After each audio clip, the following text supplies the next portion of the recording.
Hello my bookish besties, welcome back to our channel. So if you're new here, my name is Danny and I do all sorts of bookish things. So today we're going to be talking about all the books that I read in August. Y'all, I had a really good August. I read 5 books this month. I had a couple 5-star reads, a 4-star read, and a 3-star read.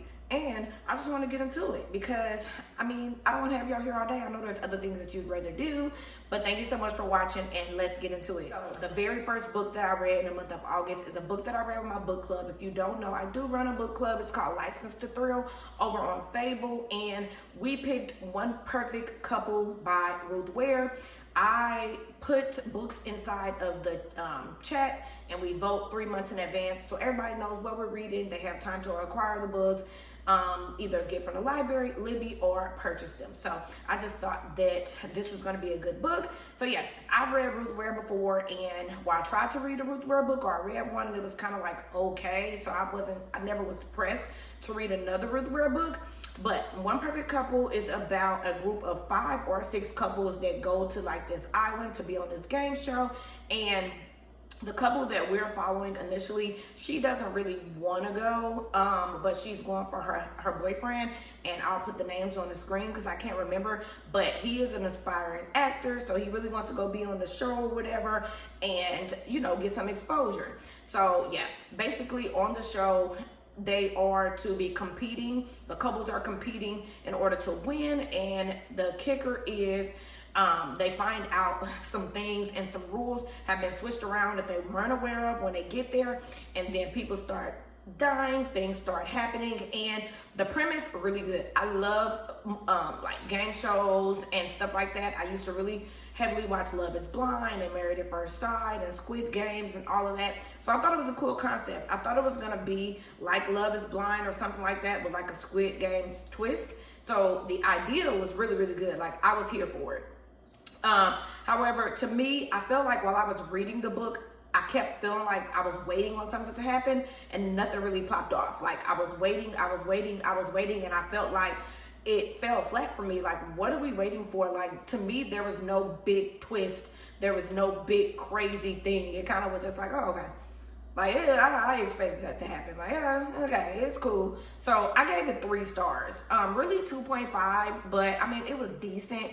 I don't think I would recommend it to anybody. Like, it's not a book that I'm just like, you got to read. If you just want something to do, you could read it, but I wouldn't recommend it per se. So I gave it 3 stars.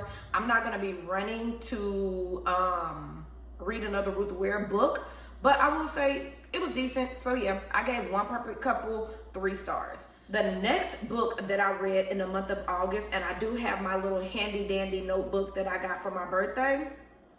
I read The Binding Room by Nadine Matheson, and y'all can already see the smile forming on my face because y'all know if you watch if you watch any of my videos, but if you watch my last wrap up, then you know I love Nadine Matheson.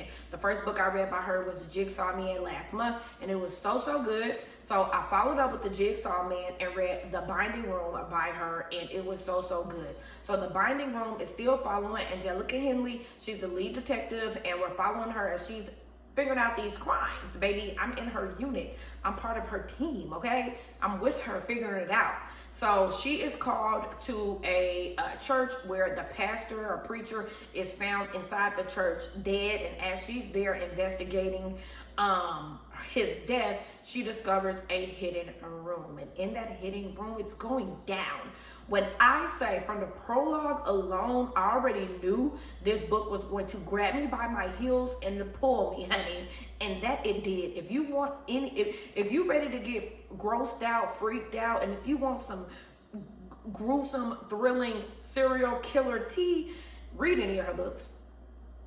Read any of her books. They're that good. So clearly the way I'm talking about it, I gave The Binding Room 5 stars. Yes, we are following her, trying to figure out who killed this pastor or preacher, why, and then once she discovers that room, it starts to go down. The way that Nadine Matheson writes is absolutely incredible. I am hooked, like I said, from the first page, and sometimes I skip prologues. I don't skip a ting when I'm reading Nadine Matheson, okay? Not 18, no skips. I even read the acknowledgments. I never do that. So yeah, 5 stars. The next book that I read in the month of August was Witness 8 by Steve Kavanaugh. Y'all, this is my first Steve Kavanaugh book. This is actually book 8 in the Eddie Flynn series.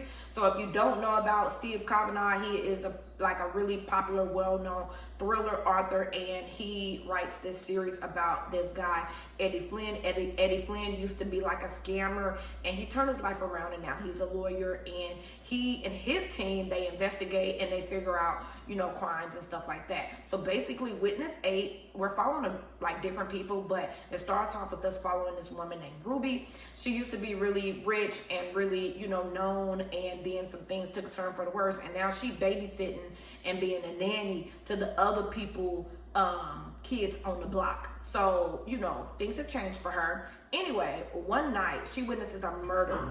Honey, that's my dog. One night she witnesses a murder, and as she's walking home from one of her gigs, she witnesses a murder, and the things that this woman does and what the team goes through. So it's like a lot of different subplots. When I say a lot of different subplots, but they're all so engaging and entertaining, and you can keep up. It's not like too many things going on that you don't understand. Like, you clearly know what's going on, and it gets crazy.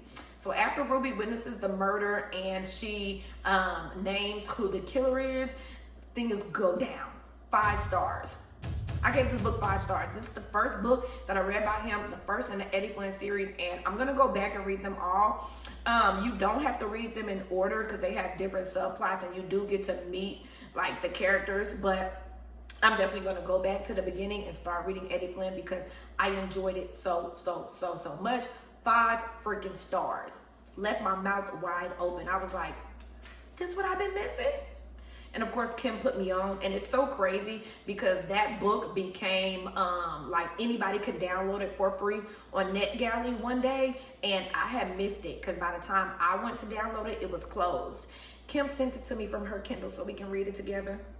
Yeah, book bestie, she is. So yeah, loved it.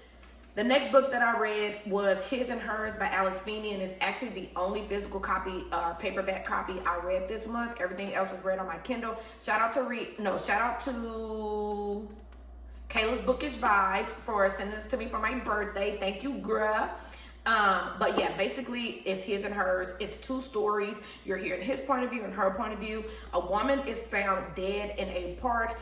Anna is the newscaster, Detective Jack is the detective, and somehow both of them have something to do with this woman and this murder, but they both have to like investigate Anna for her story because she does the news, and Jack because he is the detective, and they both have something to do with this woman dying.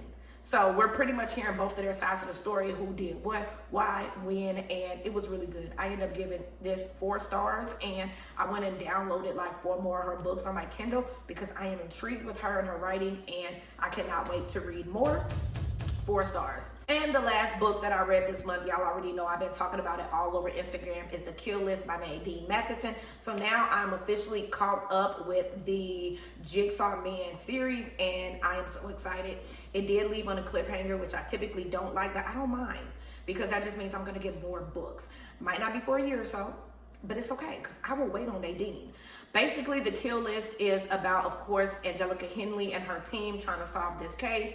25 years ago, her best friend, Angelica Henley's best friend, is murdered, and the man who was found convicted and went to prison for her murder and 5 others has now appealed. 25 years later, he's saying he didn't do it. He want to get out of jail. He know the real killer is out there. So basically, her team comes in and is trying to figure out, is this man lying? What's going on? What's happening? And if so, has a real killer been out for 25 years killing? Did he just stop after he killed those 5 people? Like, what is going on? And when I say this book, it wasn't as gory as the other ones, but it was like such character building, and we really got to dive deep into the characters' home lives, and I'm invested. Those are my people. I'm part of the unit. I am.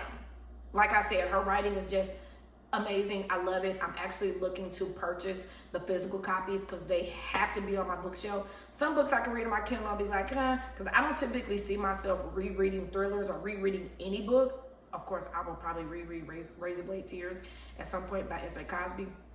But I'm not a huge rereader, but those gotta be on my shelf. I gave The Kill List 5 stars. So basically, the killer has a list of people that he is going to kill. He killed back then, and a list of people that he may kill now. So that's the kill list that we are following, and I just loved it.